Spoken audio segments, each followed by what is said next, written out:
या चंपारण आंदोलन, ये 1917 में किया। तो 1917 में चंपारण, जो कि बिहार में है, तो चंपारण बिहार के एक स्थानीय नेता जिनका नाम राजकुमार शुक्ल था, वे गांधी जी से मिले और चंपारण बिहार की स्थिति के बारे में उन्होंने गांधी जी को बताया और वहाँ की 3 कठिया प्रणाली के बारे में भी गांधी जी को जानकारी दी और गांधी जी को चंपारण चलने के लिए कहा।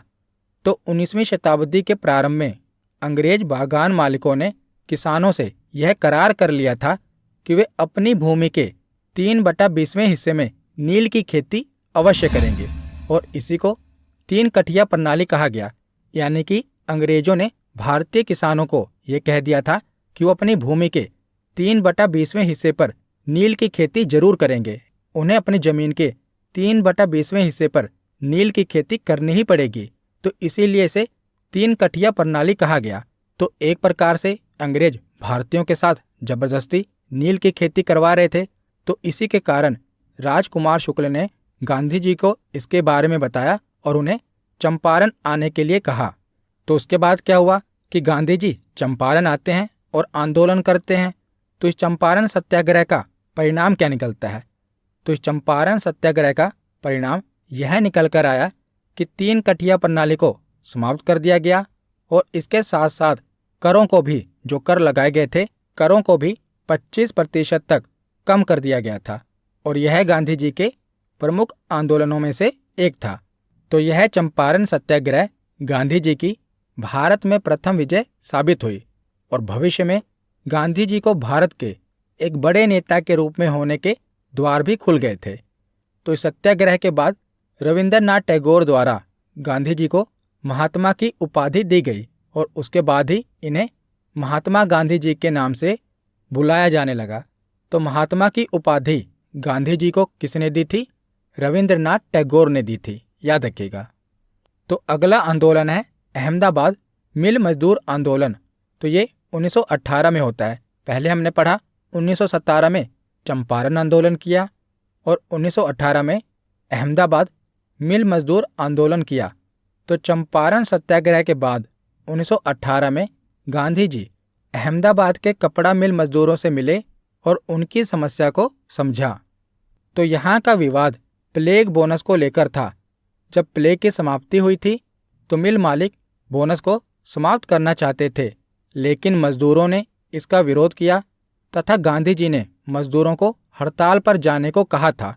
तो क्या मामला है, मैं आपको थोड़ा समझाता हूँ। तो अगस्त 1917 में क्या हुआ था कि अहमदाबाद में प्लेग की बीमारी फैल गई थी, जिससे क्या हुआ कि अहमदाबाद की लगभग 10% जनसंख्या खत्म हो गई थी। कितनी? लगभग 10% जनसंख्या खत्म हो गई।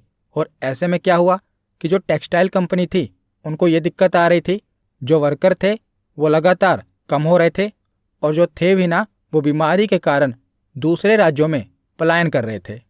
तो मजदूरों को रोककर रखने के लिए अहमदाबाद की मिल मालिकों ने क्या किया कि प्लेग बोनस देना शुरू कर दिया। लेकिन जब प्लेग खत्म हो गया तो यहाँ के मिल मालिकों ने बोनस देने से इनकार कर दिया, यानी कि बोनस देना बंद कर दिया। जिस कारण क्या हुआ कि वर्कर्स का कहना था कि अब महंगाई भी बढ़ गई है तो हमें पहले जितनी सैलरी मिलनी चाहिए, यानी कि बोनस मिलना चाहिए, सैलरी में कमी नहीं होनी चाहिए। पर मिल मालिकों ने बोनस देने से मना कर दिया। तो यहीं से जो वर्कर थे उन्होंने हड़ताल कर दी। तो उसके बाद क्या होता है कि गांधी जी आते हैं और गांधी जी मजदूरों को हड़ताल करने के लिए कहते हैं और साथ में यह घोषणा करते हैं कि मजदूरों को 35% बोनस मिलना चाहिए, क्योंकि प्रथम विश्व युद्ध के कारण महंगाई काफ़ी बढ़ गई थी। और इसी के साथ गांधी जी भी मजदूरों के साथ अनशन पर बैठ गए। तब मिल मालिकों ने यह मामला न्यायाधिकरण को सौंपने का फैसला लिया, यानी कि उन्होंने ये मामला कोर्ट को सौंप दिया। तो कोर्ट ने 35% बोनस देने का फैसला सुनाया और गांधी जी का यह सत्याग्रह भी सफल रहा। तो उसके बाद हम चलते हैं खेड़ा आंदोलन पर। तो खेड़ा आंदोलन भी 1918 में किया गया। तो इसके बाद उसी वर्ष 1918 में गांधी जी खेड़ा गुजरात में गए और उन्होंने किसानों के साथ हो रहे अत्याचारों के विरुद्ध अंग्रेजों के खिलाफ आंदोलन किया। तो यहाँ पर किसानों की फसलें नष्ट हो जाने के बाद भी उनसे करों की वसूली की जा रही थी। यानी कि किसानों की जो फसलें थी वो ख़त्म हो गई थी, तब भी अंग्रेज उनसे टैक्स मांग रहे थे।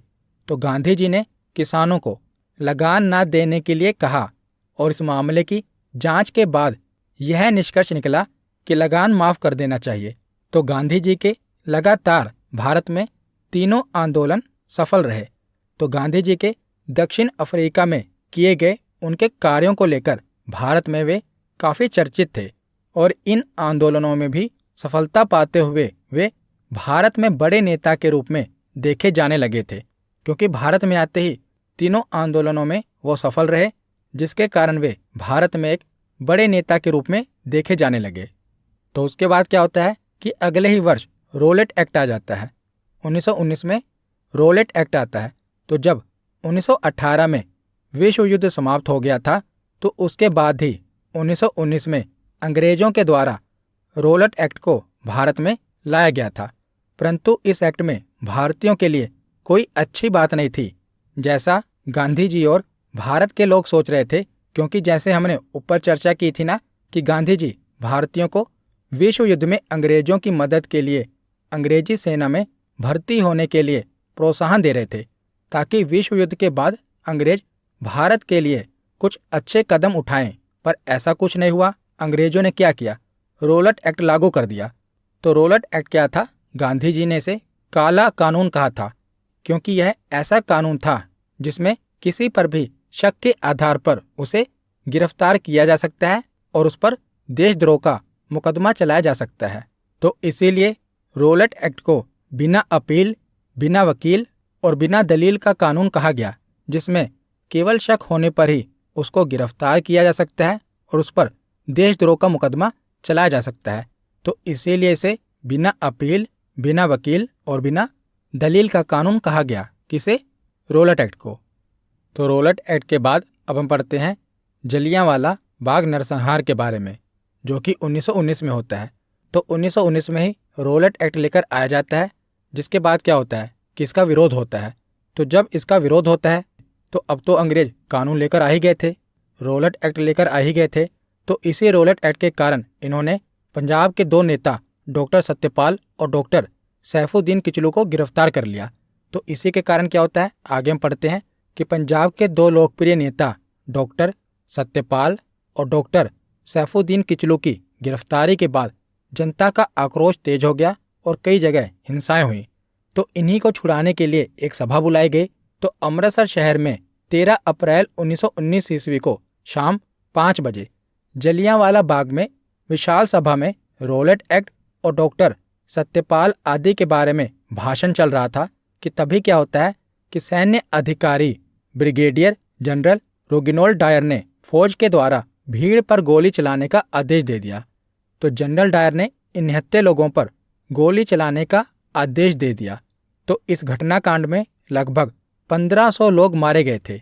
वैसे अगर मैं आपको सरकारी आंकड़ा बताऊं तो सरकारी आंकड़ों के अनुसार मारे गए लोगों की संख्या केवल 379 थी और घायलों की संख्या 1200 बताई गई थी, जबकि वैसे इस घटना में लगभग 1500 लोग मारे गए थे। तो इसी को जलियांवाला बाग नरसंहार कहते हैं।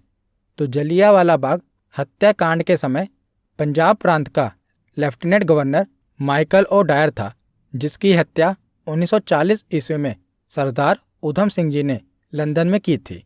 और जलियांवाला बाग नरसंहार के समय वायसराय कौन था? तो भारत का वायसराय था लॉर्ड चैम्सफोर्ड। तो भारत में जितने भी गवर्नर, गवर्नर जनरल और वायसराय बने हैं ना, सबको मैंने एक ही वीडियो में कवर कर दिया है। वो वीडियो आपको मॉडर्न हिस्ट्री की प्लेलिस्ट में मिल जाएगी। तो उसके बाद क्या होता है कि अंग्रेजी सरकार ने जलियांवाला बाग हत्याकांड के जांच हेतु हंटर कमेटी 1919 ईस्वी की स्थापना की। इसके अध्यक्ष थे जी.सी. हंटर, इसी कारण इसे हंटर कमेटी कहा जाता है। तो हंटर कमेटी की स्थापना 1919 ईस्वी में की जाती है इसकी जांच के लिए। उसके बाद आगे चलते हैं। तो आगे अब हम देखते हैं खिलाफत आंदोलन, जो कि 1919 से लेकर 1922 ईस्वी तक चलता है। तो उस समय तुर्की के खलीफा को सारे विश्व में मुस्लिमों का धार्मिक गुरु माना जाता था और उनके ऊपर अंग्रेजों के द्वारा बुरा व्यवहार किया जा रहा था। तो तुर्की के खलीफा का पद एक तरह से अंग्रेज खत्म करने जा रहे थे तो अंग्रेजों के उनके साथ